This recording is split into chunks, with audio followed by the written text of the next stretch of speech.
नमस्कार। हमारे YouTube channel देशभक्त की इस सीरीज आओ ज्योतिष सीखें में आपका स्वागत है। हम बात कर रहे हैं भावों के बारे में। प्रथम भाव, द्वितीय भाव, कौन सा भाव क्या हो देता है। कुंडली में 12 भाव होते हैं, 12 के 12 भाव स्थिर होते हैं। समझ लीजिए एक चौकोर कॉलम है, उसके अंदर 12 भाव। अब दिखाया जाए तो बहुत सारे, आप देखिए गूगल पर डालिए कि कुंडली दिखाएं, जन्म कुंडली के 12 भाव देखें तो आपको पता चल जाएगा। कुंडली में 12 भाव होते हैं, 12 खाने होते हैं जो एंटी क्लॉकवाइज चलते हैं। एक से ऊपर से चलेगा 1 2 3 4 5 6 7 8 9 10 11 12 एंटी क्लॉकवाइज चलते हैं भाव। तो 12 के 12 भाव स्थिर होते हैं, ये कभी नहीं बदलते। इनके अंदर बैठी राशियां और ग्रह बदलते हैं। तो इस भाव की सीरीज में आज हम बात कर रहे हैं सेवंथ भाव हुआ, 8वें भाव की। 8वां भाव अच्छा भाव है। कैसे अच्छा भाई? 6 8 और 12 दुख के भाव होते हैं ये। पर कहीं ना कुछ दुख के साथ साथ धन मिल जाता है। ये 8वें भाव की एबिलिटी है, खासियत है कि धन जो मिलेगा वो दुख के साथ मिलेगा। दुख के साथ कैसे? ऐसा थोड़ी किडनी बेच कर धन कमा लिया, ऐसा नहीं है। ये भाव है 8वां भाव, आयु का भाव। किसी जातक की कितनी आयु होगी वो इस भाव से देखते हैं। यानी आयु का भाव 8वां भाव। मृत्यु, आयु है मतलब कितनी आयु होगी, एक लिमिटेशन पता लग गई। यानी मृत्यु, कब मृत्यु होगी, लगभग लगभग पता चल जाता है 8वें भाव से। विरासत में मिला धन, विरासत में धन मिलेगा। विरासत में कैसे मिलता है? दुख के साथ ही तो मिलता है। विरासत में धन मिलेगा तो दुख के साथ मिलेगा, यानी माता पिता या जिस भी सगे संबंधी का धन मिलेगा आपको विरासत में, उनके स्वर्गवासी होने के बाद ही मिलेगा। जब वो इस दुनिया में नहीं रहेंगे, स्वर्गवासी हो जाएंगे, तब आपको उस विरासत का धन, वो विरासत का धन मिलेगा। तो हमने पहली बात की, दुख के साथ धन मिलेगा। धन तो मिलेगा पर दुख के साथ मिलेगा। विरासत में मिला धन, वसीयत, बीमा, बीमे से संबंधित काम करेगा ऐसा व्यक्ति। कर रही बात करें पेंशन, और सबसे बड़ी समस्या है दुर्घटना। देखते रहे आप, छठे भाव के बारे में देखिए, बताया था छठा भाव, 8वां भाव, 12वां भाव दुख का भाव है। तो देखिए वहां से क्या क्या मिलता है, आप रीड कीजिए। आपने अगर लिखा है कागज पर कि 6th हाउस से क्या मिलता है 8वें, तो आप देखिए कि 6th हाउस में क्या मिल रहा था, अब 8th हाउस में क्या मिल रहा है। बीमा, पेंशन, दुर्घटना। दुर्घटना भी होगी, कब होगी, कैसी होगी, कितनी बड़ी होगी, ये हम 8वें भाव से देखते हैं। अब दुख तो है ही, विरासत में कुछ मिल रहा है तो, यानी कोई अपना सगा संबंधी जा रहा है इस दुनिया से, स्वर्गवासी हो रहा है, तब मिल रहा है दुख।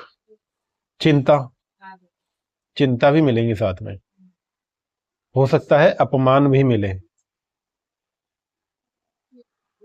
हो सकता है कि आपको दुनियादारी का अपमान भी मिले। ये 8वां भाव कहता है। जिन व्यक्तियों का 8वां भाव एक्टिव होता है वो व्यक्ति रिसर्च फील्ड में जाते हैं, यानी वो छिपा हुआ कार्य करते हैं।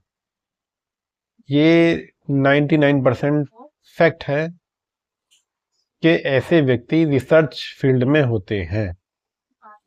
रिसर्च फील्ड में आप कहेंगे किसान भी रिसर्च करता है, आज ये दवाई डाली कल को, तो ऐसा नहीं। बड़े बड़े वैज्ञानिक उस फील्ड में काम करते हैं ये। तभी कहते हैं भाई ये पागल हो गया, ज्यादा ध्यान दिया इसने, वो सब आयु मृत्यु, छिपा हुआ कार्य करते हैं। 8th हाउस से देखते हैं, क्योंकि इसे अंधेरे का भाव भी कहा जाता है। 8वें भाव को अंधेरे का भाव भी कहा जाता है।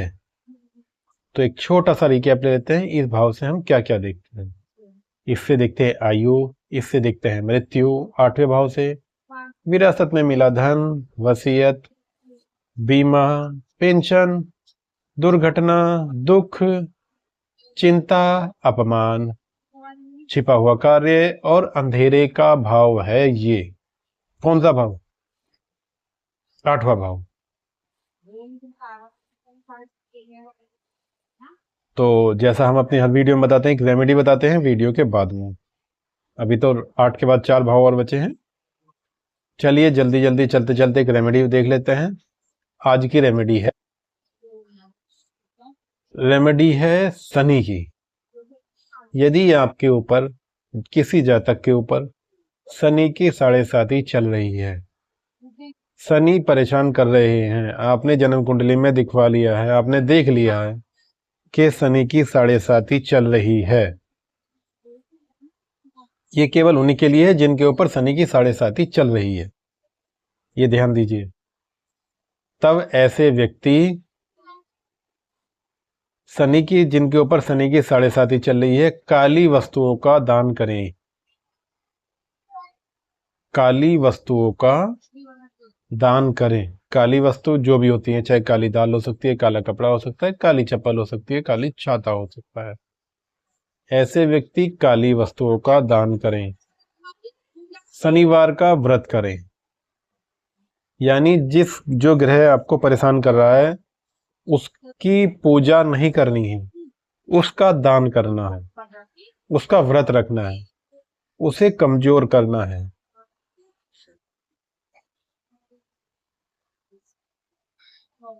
रामायण के 5वां अध्याय पढ़ना है। रामायण का 5वां अध्याय पढ़ना है। यदि आपको शनिदेव की 7.5 से बचना है, तब उन ग्रहों का, जो ग्रह हमें परेशान करते हैं, जिनकी दशाएं चलती हैं, खराब दशाएं चलती हैं, जैसे शनिदेव की 7.5 चल रही है, तब आपको शनिवार का व्रत रखना है, शनि की चीजों का दान करना है। शनिवार को ध्यान रखिए, बिल्कुल किसी भी स्थिति में शनिदेव के मंदिर में जाकर दीपक नहीं जलाना है, वहां तेल नहीं चढ़ाना है।